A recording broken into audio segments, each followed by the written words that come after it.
തമിഴ്നാടിൻ്റെ ഗ്രാമീണതയെ അറിയിക്കുന്ന വയലുകളെയും പനത്തെങ്ങുകളെയും ആസ്വദിച്ചുകൊണ്ടുള്ള ഒരു യാത്ര തന്നെയാണിത്. പുലർക്കാലത്തിലെ മഞ്ഞു മൂടിക്കെട്ടിയ അന്തരീക്ഷവും പാളങ്ങളിലൂടെ കൂകി വിളിച്ച് മത്സരിച്ചോടുന്ന ട്രെയിനുകളുടെ കാഴ്ചയുമെല്ലാം കണ്ടുകൊണ്ടങ്ങനെ പോകുമ്പോഴാണ് സൂര്യൻ ഉദിച്ചുയരുന്നത്.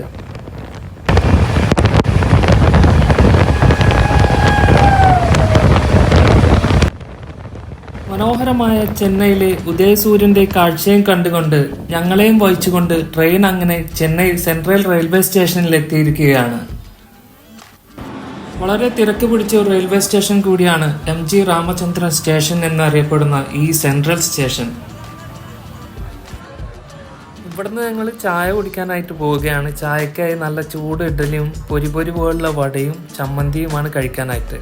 ചായക്ക് ശേഷം ചെന്നൈയിലെ പാരീസ് ബസ് സ്റ്റാൻഡിൽ നിന്നും കോവളത്തേക്കുള്ള യാത്ര ആരംഭിച്ചിരിക്കുകയാണ്. ഇപ്പോൾ മഹാബലിപുരത്തേക്കുള്ള യാത്രയിൽ ഇപ്പോൾ ഞങ്ങൾ ചെന്നൈയിലെ കോവളത്ത് എത്തിയിരിക്കുകയാണ്. കോവളത്തിൽ നിന്ന് നേരെ 25 കിലോമീറ്ററാണ് മഹാബലിപുരത്തേക്ക്. അപ്പോൾ മഹാബലിപുരത്തേക്കുള്ള ബസ് ഇപ്പോൾ തന്നെ വരും. അപ്പോൾ ധാരാളം ടൂറിസ്റ്റുകൾ വരുന്ന ഒരു ടൂറിസ്റ്റ് പ്ലേസും കൂടിയാണ് കേട്ടോ ഈ ഒരു കോവളം എന്ന് പറഞ്ഞിട്ടുള്ള ഈ ഒരു സ്ഥലം. ചെന്നൈയിൽ നിന്നും കോവളം വഴിയല്ലാതെ ചെങ്കൽപ്പട്ട് വഴിയും ബംഗാൾ ഉൾക്കടലിൻ്റെ കോറമണ്ടൽ തീരമായ മാമല്ലപുരത്തെത്താം. കടലിന് സമീപത്തെ പനകളാൽ മനോഹരമായ കാഴ്ചകളും റോഡ് സൈഡിലെ കൊത്തുപണികളാൽ സമ്പുഷ്ടമായ കാഴ്ചകളും തികച്ചും മഹാബലിപുരത്തെ തികച്ചും വ്യത്യസ്തമായി നിർത്തുന്നു എന്ന് തന്നെ പറയാം. മാമല്ലപുരത്ത് ധാരാളം റൂമുകൾ അവൈലബിൾ ആണ്. അപ്പോൾ റൂമിലെത്തി ഫ്രഷായ ശേഷം ഞങ്ങൾ കാഴ്ചകൾ കാണാനായിട്ട് പുറത്തേക്ക് ഇറങ്ങിയിരിക്കുകയാണ്. വ്യത്യസ്ത സൈസിലുള്ള ക്ലാസിക്കൽ ശില്പങ്ങൾ നിർമ്മിച്ചിരിക്കുന്നത് ഇമ്പോർട്ട് ചെയ്യുന്ന ഗ്രാനൈറ്റ് കല്ലുകൊണ്ടാണ്.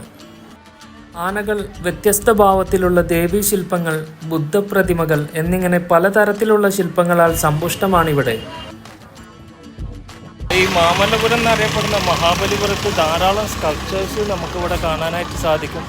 ഇവിടെ ഒരുപാട് ശില്പികൾ പല വിധത്തിലുള്ള നല്ല സൂപ്പറായിട്ട് കൊത്തിയിട്ടുള്ള ശില്പങ്ങളാണ് നമുക്കിവിടെ കാണാനായിട്ട് സാധിക്കുന്നത്.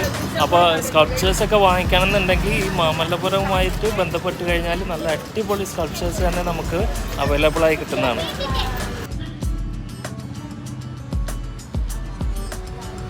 ശില്പകലയിൽ വളരെയധികം പേരെടുത്തിട്ടുള്ള ഒരു സ്ഥലമാണ് മഹാബലിപുരം.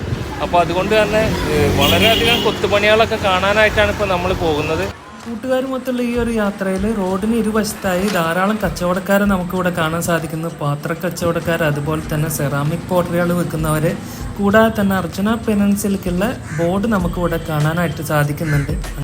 മഹാബലിപുരത്തെ മറ്റൊരു ടെമ്പിളും കണ്ടുകൊണ്ട് നേരെ ചെന്നെത്തുന്നത് അർജുന പെനൻസിൻ്റെ മുന്നിലേക്കാണ്. മഹാബലിപുരത്തുള്ള അർജുനാസ് പെനൻസ് എന്ന് പറഞ്ഞിട്ടുള്ള ശില്പത്തിൻ്റെ അടുത്താണ് ഇപ്പോൾ നമ്മൾ നിൽക്കുന്നത്. പല്ലവ രാജാവായിരുന്ന നരസിംഹവർമ്മൻ ഒന്നാമൻ്റെ കാലത്ത് നിർമ്മിച്ച പല്ലവ പൈതൃക സ്ഥലത്ത് ഗംഗയുടെ ഇറക്കവും അർജുനന്റെ തപസ്സും കല്ലിൽ ചിത്രീകരിച്ചിരിക്കുന്നതുൾപ്പെടെ പാണ്ഡവ മണ്ഡപവും കൃഷ്ണമണ്ഡപവും കൂടി കാണാൻ സാധിക്കുന്നതാണ്. ഗംഗാ താഴ്വര എന്നും അറിയപ്പെടുന്ന അർജുന പെനൻസ് മഹാബലിപുരത്തെ ഒരു അതിശയകരമായ ബേസ് റിലീഫ് ശില്പമാണ്. ഇന്ത്യൻ ഇതിഹാസമായ മഹാഭാരതത്തിലെ ഒരു നായകനായ അർജുനന്റെ ശ്രദ്ധേയമായ കലാസൃഷ്ടിയാണിതിൽ ചിത്രീകരിച്ചിരിക്കുന്നത്. അർജുനൻ ശിവനിൽ നിന്നും ശക്തമായ ആയുധമായ പാശുപതാസ്ത്രം ലഭിക്കാൻ ചെയ്ത കഠിന തപസ്സാണ് ഇവിടുത്തെ കോൺസെപ്റ്റ്. കൂടാതെ ഭഗീരഥൻ നയിച്ച സ്വർഗത്തിൽ നിന്നും പുണ്യനദിയായ ഗംഗ ഭൂമിയിലേക്ക് ഇറങ്ങുന്നതും ദേവന്മാരെയും പക്ഷിമൃഗാദികൾ ഉൾപ്പെടെ വളരെ മനോഹരമായി തന്നെ ഈ ഒരു റിലീഫിൽ ചിത്രീകരിച്ചിരിക്കുന്നു. അർജുന പെനൻസ് കണ്ടതിന് ശേഷം നമ്മൾ നേരെ പോകുന്നത് സമീപത്തുള്ള അൺഫിനിഷ്ഡ് റോക്കറ്റ് കേവ് കാണാനായിട്ടാണ്. കിഴക്കോട്ട് ദർശനമുള്ള പ്രവേശന കവാടത്തിൽ സിംഹങ്ങളുടെ അടിത്തറയുള്ള വരാന്തയുടെ തൂണുകൾ പല്ലവ വാസ്തുവിദ്യയുടെ ഒരു സാധാരണ ശൈലിയാണ് എടുത്തു കാണിക്കുന്നത്. കേവിനുള്ളിലേക്ക് നമ്മൾ കയറി ചെന്ന് കഴിഞ്ഞാൽ ധാരാളം കൊത്തുപണികൾ ചെയ്യാനായിട്ട് ശ്രമിച്ചിട്ടുള്ളതായിട്ട് നമുക്ക് കാണാനായിട്ട് സാധിക്കുന്നതാണ്.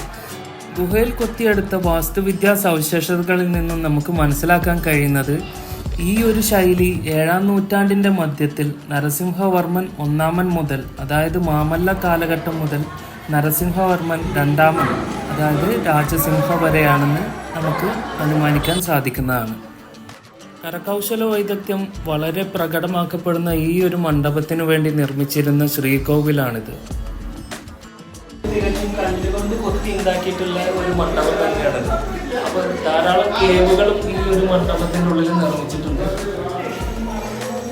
നമ്മളിപ്പോൾ കണ്ട ശ്രീകോവിലിന് ചുറ്റുമായിട്ട് ഒരു പ്രദക്ഷിണപാത സൃഷ്ടിക്കപ്പെടുന്നതിൻ്റെ സൂചനയായിരുന്നു ഈ തൂണുകളെ നിർത്തിക്കൊണ്ടുള്ള ഒരു കാവ്. ഇന്ത്യൻ ഇതിഹാസമായ മഹാഭാരതത്തിലെ വിവിധ രംഗങ്ങൾ ഇവിടെ ചിത്രീകരിക്കാനായി ശ്രമം നടന്നിട്ടുണ്ടെന്നാണ് പറയപ്പെടുന്നത്. കൂടാതെ പ്രാദേശികമായി ഇതിനെ പഞ്ചപാണ്ഡവ മണ്ഡപം എന്നാണ് അറിയപ്പെടുന്നത്. 1984 മുതൽ യുനെസ്കോയുടെ ലോക പൈതൃക സൈറ്റായി മാമല്ലപുരത്തെ സ്മാരകങ്ങളുടെ കൂട്ടത്തിലൊന്നുകൂടിയാണിത്. നിങ്ങൾക്ക് ഈ വീഡിയോ ഇഷ്ടപ്പെട്ടു കഴിഞ്ഞാൽ തീർച്ചയായും വീഡിയോ ലൈക്ക് ചെയ്യുക, അതുപോലെ തന്നെ ഷെയർ ചെയ്യുക. നിങ്ങളുടെ കമൻറ്റ് എന്ത് തന്നെയായാലും രേഖപ്പെടുത്തുക.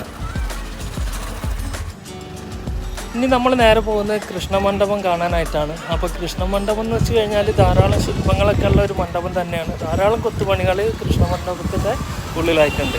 കൽത്തൂണുകളാൽ നിറഞ്ഞു നിൽക്കുന്ന വാസ്തുവിദ്യാപരമായ മറ്റൊരു സ്ഥലമാണ് കൃഷ്ണഗുഹാക്ഷേത്രം എന്നറിയപ്പെടുന്ന ഈ കൃഷ്ണമണ്ഡപം.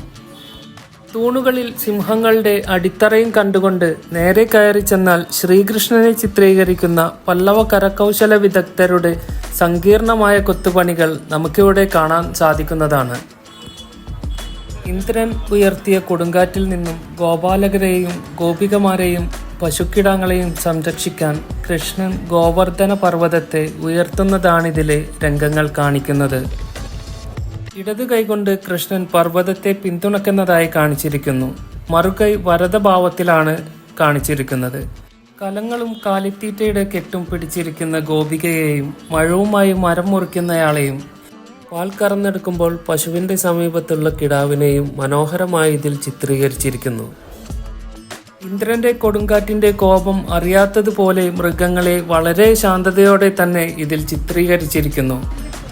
ദിനം പ്രതി ധാരാളം വിദേശികൾ വരുന്ന ഏരിയ കൂടിയാണ് മഹാബലിപുരം.